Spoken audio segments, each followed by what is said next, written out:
সেই গানটা আমার জন্য ভীষণভাবে স্পেশাল একটি গান, কারণ এই গানটা ইন্টারন্যাশনাল ফিল্ম ফেস্টিভ্যালে রীতাভরি চক্রবর্তী ম্যাম এই গানে ডান্স করেছেন।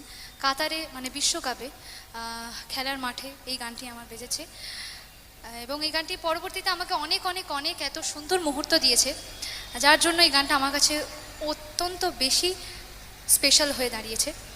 তো আমি বেশি দেরি না করে চলে যাব একেবারে সেই গানের দিকে, কিন্তু সেই গানে যাওয়ার আগে আপনাদের রিকোয়েস্টের গান, তারপরে আমার স্পেশাল গান।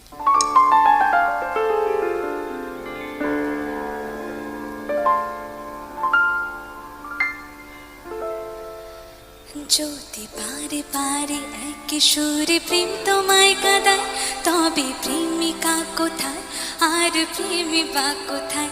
যদি দিশে হারা ইশারাতে প্রেমী ডেকে যায়, তবে ইশারা